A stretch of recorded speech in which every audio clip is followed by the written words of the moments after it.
होगा हर झूठ का पर्दाफाश। हर क्षेत्र की खबर लाएंगे आपके पास। आएगी हर ताजा खबर सबसे पहले आपके पास। तो जुड़े रहिए हमारे साथ।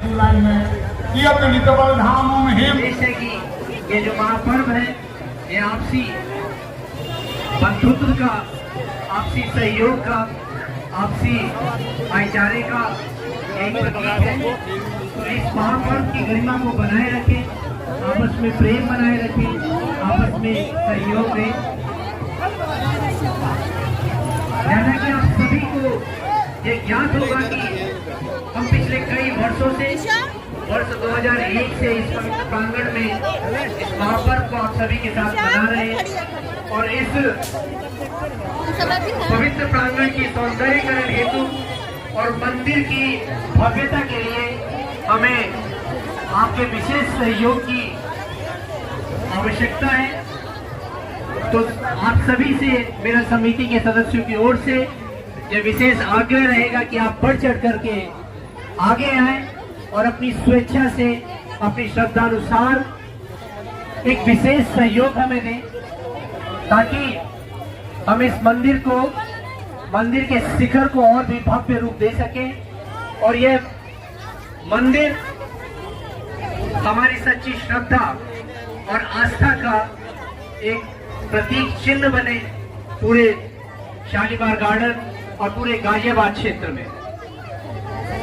मेरा पुनः यह आग्रह रहेगा कि आप सभी बढ़ चढ़ कर आगे आएं और अपना विशेष सहयोग दें। मंदिर हो गया मंदिर प्रांगण की।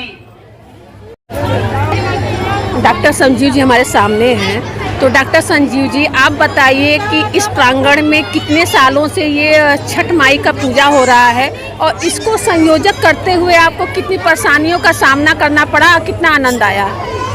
प्रथम पहला दूसरे का जवाब पहले। हमें कोई परेशानी नहीं होती है क्योंकि आप भक्त हैं और सब भक्त लोग, जो भक्त को परेशानी हो जाएगी तो फिर भक्ति कैसी? तो इसलिए भक्त को परेशानी नहीं होती है, ना भक्त की सेवा करने वाले को परेशानी होती है। दूसरी बात, इस परिसर में हम लोग पिछले 22 वर्षों से हैं, लेकिन यह 87 से हम लोग यहाँ पूजा कर रहे हैं, 87 से। और ये परिसर जो है और ये दिनों दिन बढ़ता जा रहा है, इसकी रौनक बढ़ती जा रही है, इसकी सुविधा बढ़ती जा रही है। और मैं समझता हूँ कि पूरे दिल्ली और एनसीआर में यह पहला सूर्य और छठी मंदिर है। पूरे दिल्ली और एनसीआर में कोई छठी और सूर्य मंदिर नहीं है इसमें, जिसमें कि सरोवर भी है। और मंदिर का मतलब ही होता है जो सरोवर, जिसमें सरोवर नहीं है वो मंदिर नहीं है, वो आश्रम मठ होता है। और ये मंदिर है, इसलिए हमारे पास छठी मैया का मंदिर भी है और सूर्य मंदिर भी है और सामने में सरोवर भी है। और सबसे बड़ी बात है कि यह जंक्शन है, ये एक संयुक्त क्षेत्र है। यहाँ Shalimar garden, Dilshad garden, Dilshad colony, Ganeshpuri, Janakpuri, Vikram enclave, DLF colony, जो पप्पू कॉलोनी, यहाँ सारे जवाहर पार्क, सारी जगह के लोग आते हैं। और आज यह फैल गया, हमारे पास जगह सीमित हो गई है, लेकिन भाव में कोई कमी नहीं है। आपने यह देखी, श्रद्धालुओं की भीड़ देखी होगी तो आपको महसूस हुआ होगा यह आनंद और भक्ति का ही सर्वोत्तम उदाहरण है। और यह उदाहरण तभी हो सकता है जब निर्विकार भाव से, निश्चिंत भाव से, निर्मल भाव से यह सेवा की जाए। और हम समझते हैं कि हम लोग तुच्छ सेवक होकर जो सूर्य उपासना करते हैं उनकी सेवा करते हैं और सदा ही हम लोग कोशिश करेंगे कि उनकी सेवा करते रहें। और भव्य मंदिर बनाने का यहाँ हम लोग की इच्छा है और वो 2 तल हो गया है, 7 तल और बनाने हैं हमें। तो भगवान भास्कर उसकी वही पूरा करेंगे। और मैं समझता हूँ कि सभी भक्तजन जो यहाँ आते हैं निर्मल, निष्कलुष और निश्चिंत भाव से आते हैं और सभी आराधना भाव से आते हैं। उनकी कोई इच्छा नहीं होती है क्योंकि भगवान तो खुद ही जानते हैं उनको क्या देना है, क्या लेना है। तो इसलिए हम लोग मान के चलते हैं कि हे भास्कर। इसलिए हमारे यहाँ एक श्लोक है, ओम पूर्णमदः पूर्णमिदं पूर्णात् पूर्णमुदच्यते पूर्णस्य पूर्णमेवाय पूर्णमेवावशिष्यते। तो इसका मतलब है कि हम पूर्ण हैं। अगर हम आत्मा, उसकी आत्मा है, उसकी अंश हैं तो हम पूर्ण हैं। हम परमात्मा के अंश हैं, हम आत्मा हैं तो परमात्मा के अंश हैं, हम पूर्ण हैं। हम आपके सहयोग में कितने लोग होते हैं, थोड़ा अपने सहयोगियों का नाम बताइए। सहयोग में सारे हमारे इस क्षेत्र के जितने लोग हैं सहयोग में है, लेकिन एक कार्यक्रम कोई भी संचालन, कोई भी समाज को चलाने के लिए, एक संस्था को चलाने के लिए, संस्थान के लिए एक समिति होती है, और वो समिति हमारे पास है।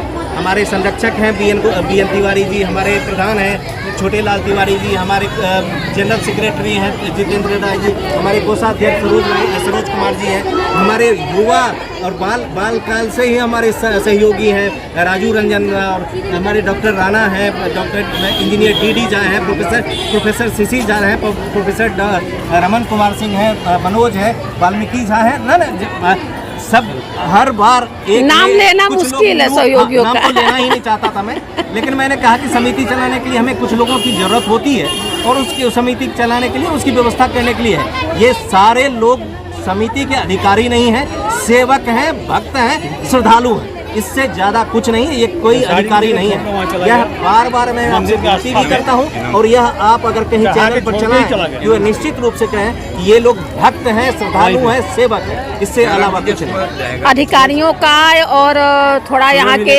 नियरेस्ट जो पार्षद वगैरह, इनका कितना सहयोग आपको बहुत प्राप्त सहयोग हुआ रहता है। सभी लोग दिल खोल के साथ देते हैं। किसी में हम लोग बोलते हैं बिजली चाहिए तो पार्षद बिजली भेज देते हैं।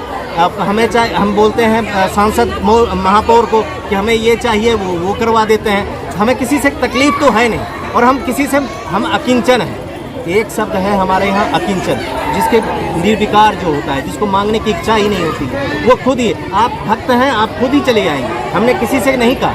हम लोग देखिए, आप ये मंदिर बन गया, आपके कहने से बन गया, आपके कहने से बन गया, आपके करने से बन गया, और यही करने की इच्छा जो है ये श्रद्धालु होता है। जिस तरह भगवान भास्कर जो है अपनी रश्मि में कोई चिन्ह लगा के नहीं भेजते हैं कि हम अमुक जाति, अमुक धर्म, अमुक लोगों को दे रहे हैं, उसी तरह से हमारी जो श्रद्धा है उसी निर्विकार भाव से, निश्चल भाव से, निष्काम भाव से बनी हुई है, और हम समझते हैं कि सारे लोग इसमें बने। सूर्य की, भगवान आदित्य की, भगवान आदित्य की, भगवान जगन्नाथ की, भगवान दिनकर की। जैसा कि अभी हमारे